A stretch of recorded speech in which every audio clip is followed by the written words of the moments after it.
Can we take the lights down for this one so that I feel like I'm just practicing in my candlelit bedroom, not all the way. Down,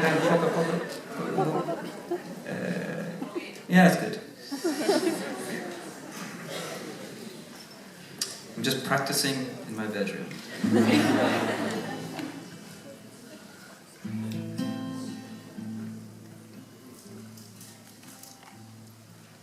It's 4 in the morning, the end of December. Writing you now, just to see if you're better. Actually, I want to talk about this song just before I start. The reason why this is my favorite song is because I got introduced to it at a time in my life where as I was saying earlier, in Ireland I grew up with this idea, like a template, or this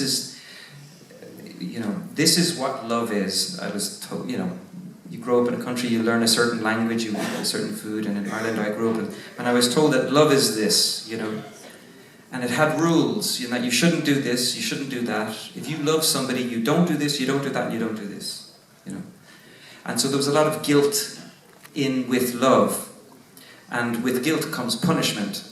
And so I was always confused by this, because I thought, well, if love is love, why is there punishment? Like why is it like, what? Fuck, And then one day I heard this song, and the story that I know of, I may be wrong, but the story that I know of this song is that Leonard Cohen's wife went to visit a friend of his, and when she returned, he knew that they had an affair, that they had sex, or whatever, an affair, he knew that they had been together.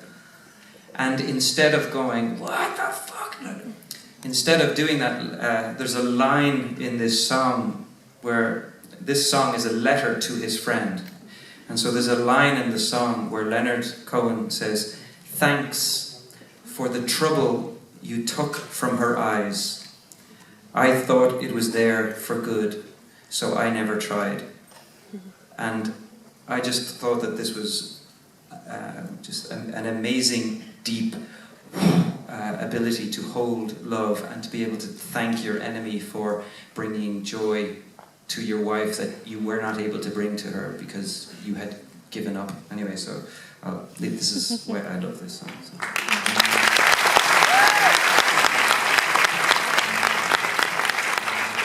It's 4 in the morning, the end of December.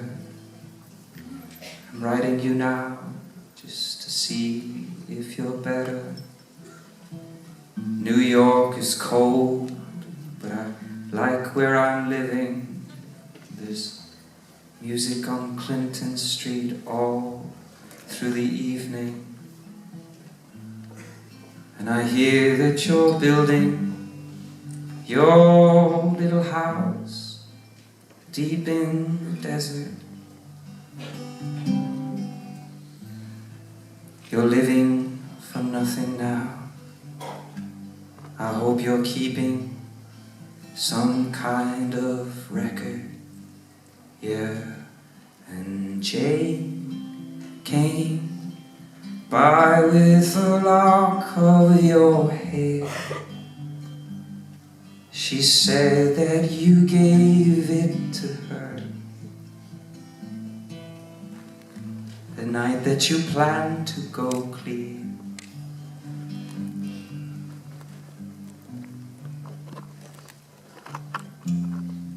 Did you ever go clear?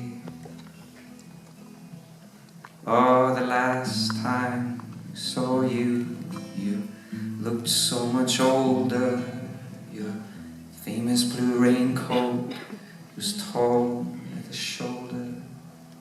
You'd been to the station to meet every train. You came home without really knowing, and you treated my woman to a flake of your your life. When she came back,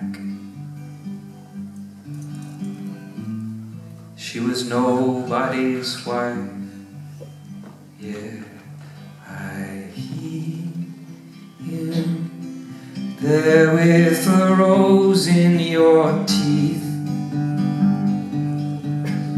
One more thin gypsy thief. Oh, I see Jane's awake.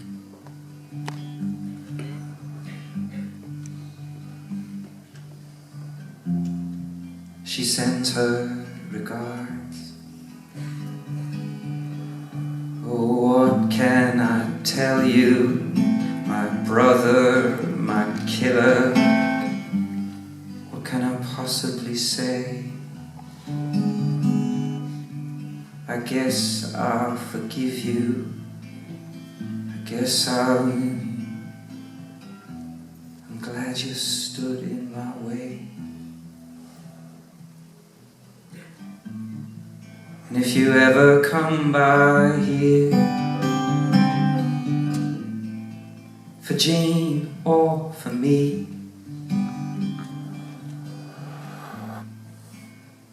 when your enemy's sleeping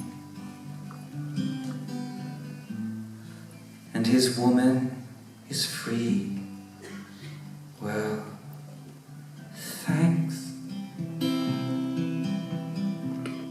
for the trouble you took from her eyes. I thought it was there for good, and so I never tried.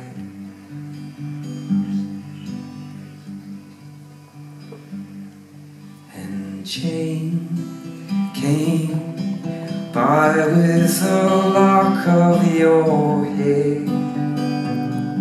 She said that you gave it to her that night that you planned to go clean.